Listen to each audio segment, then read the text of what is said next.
Fan हो चुके थे और हालांकि दुर्घटना हुई थी उनके साथ, हम्म। फिल्म को देखा नहीं गया था।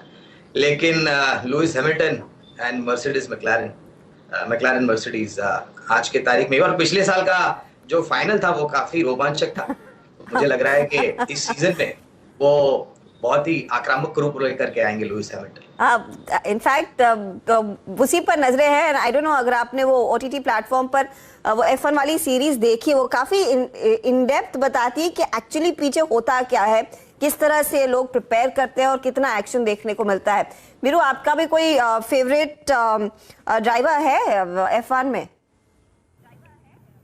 Sebastian battle. हर्षदा, मैं तो प्रत्यक्षदर्शी हूँ हर्षदा, नोएडा में। हाँ, 3 साल मैं गया था, मैं प्रैक्टिस सेशन भी देखता था, उसके बाद एक्चुअल रेस भी देखी। एक एक्सीडेंट यहाँ पे माइकल शूमाकर का भी यहाँ पे ही हुआ था, लेकिन वो तीनों रेसेस में मेरे ख्याल से 3 या 2 थी, 3 रेसेस थी, और वो मैंने तीनों रेसेस देखी। और आप यकीन मानिए हर्षदा, बहुत दूर है यहाँ से, ग्रेटर नोएडा के आसपास यमुना एक्सप्रेस वे पे वो स्थित है। लेकिन जब हम सुबह निकलते थे और जब प्रैक्टिस सेशन शुरू होता था वहाँ पे, वो शोर आपको नोएडा के नज़दीक से सुनाई दे जाता था।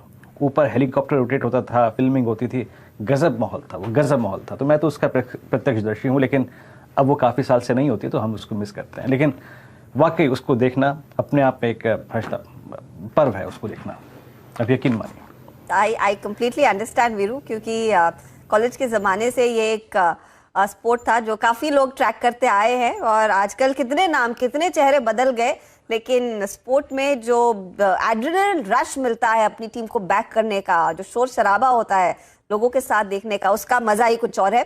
और इसी शोर शराबे में टाटा कम्युनिकेशंस एक बहुत बड़ी भूमिका निभाने वाला है। उस स्टॉक पर हम बात कर रहे थे।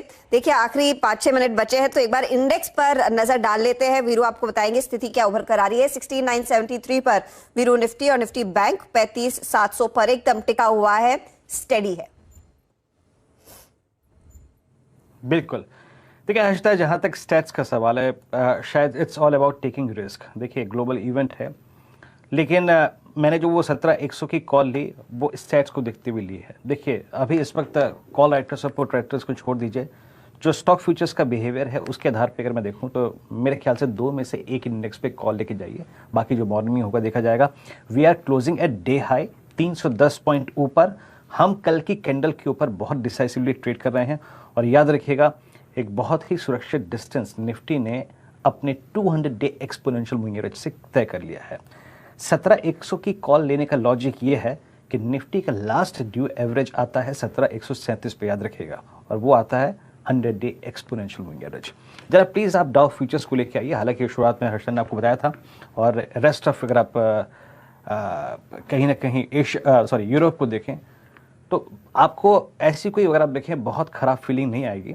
और डाउ फ्यूचर्स अगर आप देखें मेरे ख्याल से 208 पॉइंट ऊपर हैं, तो एटलीस्ट वो हमारे पास एक एडवांटेज है। और याद रखिएगा, सुबह से जितने भी मेहमानों से हमने बात की या फिर गौरांग से बात की, उन्होंने यही कहा है कि अगर 50 बेसिस पॉइंट का हाइक भी होता है तो कहीं ना कहीं ये सिस्टम, ये बाज़ार, financial markets across the world उसको पचा चुके हैं। तो कहीं ना कहीं हम उसी दूरी पर रिएक्ट करते हुए, मैं अपनी अप्रोच के मुताबिक 17,100 की कॉल कैरी करूंगा।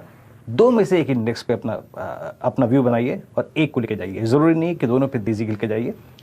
अगर पैसा बनाना है तो एक ही इंडेक्स पैसा बना के दे देगा। हर्षदा, सारे डेटा मेरे फेवर में है, तो लॉन्ग कैरी करेंगे हर्षदा। और निफ्टी का लास्ट ड्यू एवरेज आता है 17,137 की रेंज में 100 डे में। Harshada, over to you. जी हाँ वीरू, एक अच्छा खासा ट्रेंड